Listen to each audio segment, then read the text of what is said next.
Friends, welcome to our channel. So ఎదిగే పిల్లలకు ఆహారం చాలా ఇంపార్టెంట్. పెరిగే పిల్లలకు పోషకాహార లోపం రాకుండా చూసుకోవాలి. 3 ఏళ్లు నిండిన తర్వాత పిల్లలకు మంచి ప్రోటీన్లు ఉండే ఆహారం అందించడంపై తల్లిదండ్రులు ఇంకా దృష్టి పెట్టాలి. శారీరక ఎదుగుదలతో పాటు మానసిక వికాసం కోసం ఇది చాలా అవసరం. పిల్లల కండరాలు, ఎముకలు దృఢత్వానికి కాల్షియం ఉండే ఆహారాన్ని ఇవ్వాలి. ఆకుకూరలతో చేసిన ఆహారం, కోడిగుడ్లు తినిపించాలి. అప్పుడే శారీరకంగా బలంగా ఉంటారు. జ్ఞాపక శక్తి పెంచే గుణం ఇంకా జింక్ ఉంటుంది కాబట్టి డ్రై ఫ్రూట్స్, తృణధాన్యాలు, ధాన్యాలలో ఇది ఎక్కువగా లభిస్తుంది కాబట్టి మంచిగా గుర్తుంచుకొని ఎక్కువగా పౌష్టికాహారం పెట్టాలి. మెగ్నీషియం ఎక్కువగా ఉండే ఫుడ్ కూడా ఇవ్వండి. పిల్లలు గలగల పారే సెలయేళ్లలా ఉంటారు కాబట్టి ఒక చోట స్థిరంగా అస్సలు ఉండరు. ఈ వయసులోనే వారి మెదడు అభివృద్ధి చెందుతుంది. ఇంకా కాబట్టి దాని పెరుగుదలకు మేలు చేసే పోషకాలను అందించాలి. పిల్లలు పెరుగుదలకు పాలు అత్యంత మంచిది. ఇంకా పాల నుంచి వారికి మాంసకృతులు, విటమిన్స్, మినరల్స్ ఇంకా కాల్షియం ఎక్కువగా అందుతూ ఉంటుంది. ఎముకలు గట్టిపడడం, దంతాలు, గోళ్ళను ఆరోగ్యంగా ఉంచుతాయి పాలు తాపడం వల్ల. పిల్లలకి నాన్ వెజ్ అస్సలు పెట్టకండి ఒక 5 ఇయర్స్ వరకు. సో నాన్ వెజ్ తగ్గించి ఫ్రూట్స్, వెజిటేబుల్స్, ఆకుకూరలు ఇంకా తృణధాన్యాలు ఇలాంటివైతే పిల్లలకి ఎక్కువగా పెట్టాలి. చిన్నారుల ఆహారపు అలవాట్లపై ఎక్కువ దృష్టి పెట్టాలి. మీరు అందించే ఆహారం పైనే వారి ఆరోగ్యం ఇంకా జీవితం ఆధారపడి ఉంటుంది. ముఖ్యంగా వారి కంటి ఆరోగ్యం కోసం చాలా పోషకాహారాలు అయితే అందించాలి. అందుకోసం ఇంకా మంచి హెల్దీ ఫుడ్ అయితే చేపలు, గుడ్లు ఇంకా డ్రై ఫ్రూట్స్ ఇలాంటివైతే హెల్దీగా ఉండడానికి పిల్లలకైతే ఇవ్వండి. పిల్లలకు ఆరోగ్యకరమైన ఆహారం తినిపించాలని తల్లులు ఎంతో ఆరాట పడుతూ ఉంటారు. ఇంకా తాజా పండ్లు, రకరకాల కూరగాయలు తినేందుకు కొందరు పిల్లల ఇష్టం చూపించరు అంతగా. అయితే పిల్లలకు ఆరోగ్యకరమైన ఆహారం మీద ఇష్టం పెరిగేందుకు వారికి చిన్నతనం నుంచే ఆరోగ్యకరమైన ఆహార అలవాట్లు, జీవనశైలి, తిని ఇంకా అలవాటు చేయడం చాలా మంచిది. ముఖ్యం కూడా చాలా వరకు పిల్లలు ఏ విషయమైనా అనుసరించి నేర్చుకుంటారు. ముందుగా తల్లిదండ్రులు ఆరోగ్యకరమైన అలవాట్లను ఆచరించి చూపాలి. అప్పుడే పిల్లలు ఆరోగ్యకరమైన జీవన శైలి మరియు విధానాన్ని అయితే అలవాటు పడుతూ ఉంటారు.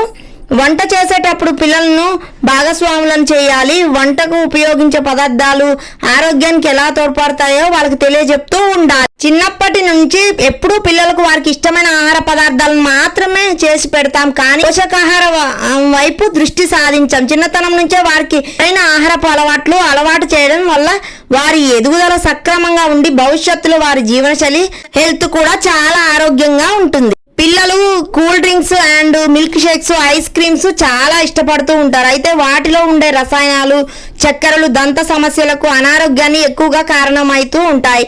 సో ఇవి తీసుకోవడం వల్ల జలుబు, దగ్గు, కోల్డ్, కాఫ్ ఇవన్నీ ఎక్కువగా వస్తూ ఉంటాయి. కాబట్టి పిల్లలను వీటిని దూరంగా ఉంచితే మంచిది. పిల్లలే కాదు, పెద్దవాళ్ళు కూడా వీటిని మానేయాలి. ఆహారాన్ని బాగా నమిలి మింగడం వల్ల జీర్ణం బాగా అవుతుందని పిల్లలకి చెప్తూ ఉండాలి. కొంతమంది పిల్లలు ఆహారం తీసుకునేటప్పుడు కానీ, మంచినీళ్ళు తాగేటప్పుడు కానీ చాలా హడావిడిగా చేస్తారు. అలా చేయడం వల్ల తీసుకున్న ఆహారం వంటికి పట్టకపోగా కడుపులో గ్యాస్ చేయడం జరుగుతుంది. మంచినీళ్ళు తాగేటప్పుడు కూడా చాలా నెమ్మదిగా తాగడం మంచిది. పిల్లలకు పాలు తాగమంటే మహా బోర్ అండి, ఇంకా అస్సలు తాగరు ఇష్టంతో.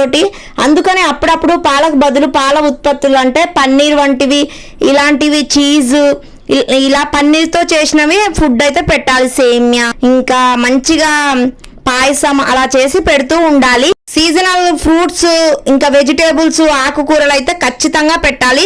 సీజన్ తగ్గట్టుగా దొరుకుతూ ఉంటాయి మనకైతే. కాలానుగుణంగా లభించే అన్ని కూరగాయలు, పండ్లను అలవాటు చేయడం అయితే చాలా వరకు మంచిది. ఇంకా పోషక విలువలు, మాంసకృతులు అధికంగా ఉండే పప్పు ధాన్యాలను అయితే రోజువారీ ఆహారంలో వాడితే చాలా మంచిది. పిల్లలకు మాంసాహారం వండి పెట్టేటప్పుడు అయితే స్కిన్లెస్ తీసుకొచ్చి ఎప్పుడో ఒకసారి మంత్లీ 1 or 2 times అయితే పెట్టండి. స్కిన్లెస్ మాత్రమే ఎంచుకుంటే మంచిది. వండేటప్పుడు కూడా దీన్ని బాగా శుభ్రం చేసి వండడం మంచిది.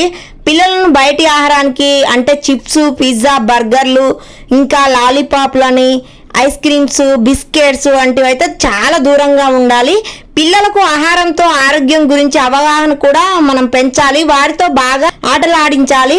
అదే వారికి చక్కని వ్యాయామంగా పనిచేస్తూ ఉంటుంది. పిల్లలని ఈవినింగ్ టైం కానీ, ఎర్లీ మార్నింగ్ కానీ బాగా ఆటలాడించాలి. ఇంకా ఎండ తగలనివ్వాలి. ఖచ్చితంగా పిల్లలకి ఎండ తగిలేలాగా చూడాలి. పసిపిల్లలకు వ్యాధి నిరోధక శక్తి చాలా తక్కువగా ఉంటుంది కాబట్టి కొన్ని జాగ్రత్తలు తప్పనిసరిగా తీసుకోవాల్సి ఉంటుంది. పిల్లలున్న ప్రతి ఇంట్లోనూ సబ్బులు, టువాలు, నీళ్ళ సీసా వంటివి అందరితో కలిపి కాకుండా వారికంటూ విడిగా మంచిగా పెడితే బాగుంటుంది. ఏ చిన్న సమస్య అయినా సరే వారికి ఇట్టే వ్యాపిస్తుంది. ఇలా చేయడం వల్ల వారిని వ్యాధుల నుంచి రక్షించుకోవచ్చు.